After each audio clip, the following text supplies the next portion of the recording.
Hi everyone, this is Bhaskar Berry here. Today I am going to describe about the Informatica very briefly. So before going to the descriptions, this is my first video in this Informatica.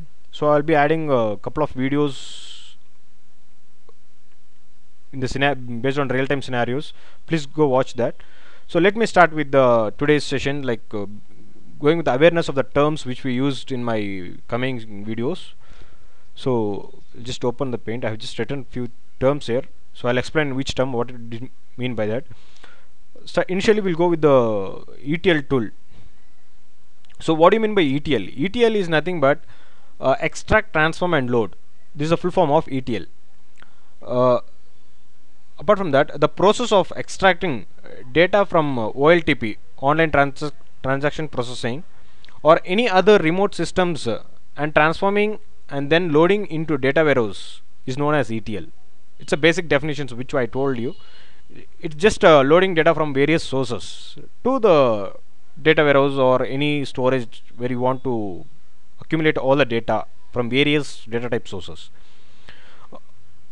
So what are the various ETL tools we have right now? So one is Informatica, which is a powerful ETL tool which we have in the market today.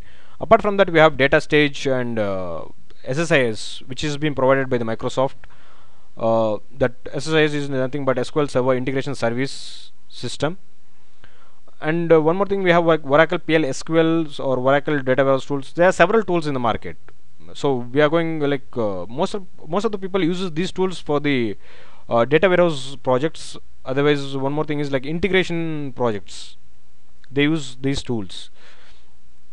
And if you have so many tools, why are the reasons why we are going to Informatica? What are the advantages when compared to the other tools?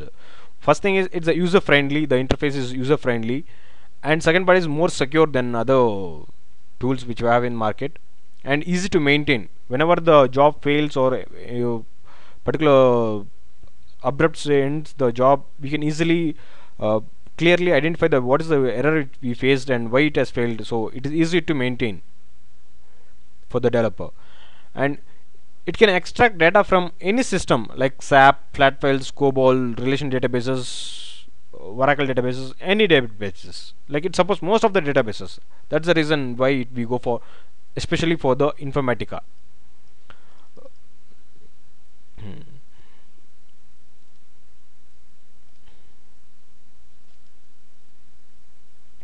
So in Informatica, usually whenever the person who's purchasing the tool for these projects, you should mainly look into the what is the volume of the data he's going to play with.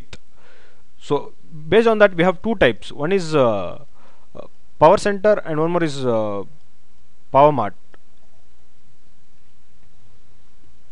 Okay, this Power Center, this one we go for whenever we have a huge amount of data and we need to configure the multiple servers, because when a huge organizations uses large amount of data and they need to have data very frequently up. So whenever one of the server goes down, they would have multiple servers, so they would have easily switched to other servers. So that's the reason why they go for Power Center. And one more is like PowerMart. PowerMart is very small one. We used to handle very small volumes of data. They can create only local repository, one source, like one server and one client. Like client server. Usually, this Informatica is a client server architecture. It follows client server architecture. That's the reason why some people go for PowerMart. So most probably we'll be looking into the Power Center. They'll be playing a large amount of data. What are the features we have in that? Okay. And in the Informatica Power Center, there are a lot of various versions. We have 8.6, 8.6.1 and 9.5. Recently the 9.1, even 10 also released recently. Probably will come to know that. So no need to go with the versions now. But all the any number of higher versions, the structure will be same when we in the Informatica. So the Informatica Power Center, the client tool which we have, and more often the Informatica we have two parts. One is server and one is client. What have I told? That's a client server architecture, right? So we have two types. one is server and one is client. So in client machines we'll be installing this Informatica Power Center, the client version. So in that we have we'll be getting designer, repository manager, workflow manager, and workflow monitor. These are the four important components will be present. So what is used for designer? Designer is used to create mappings. I'll explain you in the next demos what we mean by the term mappings, and all these terms I'll be using the next term. So before that I want you to be aware of this term, so I'm just giving a crystal and brief description about this. So these are mainly used for creating mappings. Okay, repository manager. This is used to create folders for us to separate from the one project to other project, and we can create a deployment groups and labeling versions, like which version we have created for that. So this repository manager helps with that. And mainly one more is workflow manager. What does this do? This workflow manager used to create tasks and workflows for us to run the workflow. All the capability, all the supporting features are present in the workflow manager. And what does this workflow monitor does? Whatever the job we created using this, all the three designers tools, once the job is finished, we will run the job and see whether the status of the job is succeeded or failed. We'll come to know using the workflow monitor. And when we go for designer, in the designer also we have few more components, like as you see in the source analyzer, target designer, mapping designer, maplet designer. So what does this source analyzer mean by? This is used to import a source definitions, as we told that it is used for various databases can be used in this. So source analyzer, it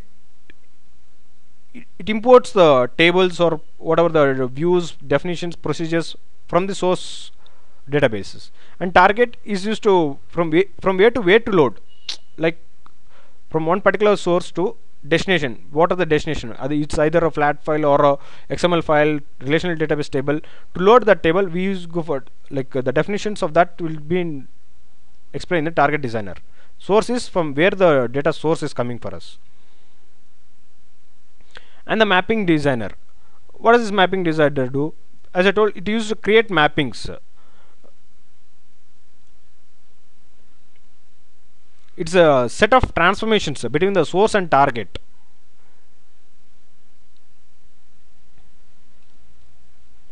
And mainly this workflow manager, the workflow manager, it contains three more tools, like a task developer, workload designer, and workflow designer. Using this task developer, we can create several tasks like session tasks, comment tasks, email tasks to the package. So apart from this, these are the basic terms, the software which we have here, like uses these tools and all. So in the next videos, or I'm going to take each scenario and explain you in detail with the real-time scenarios. Thank you for listening. Please subscribe.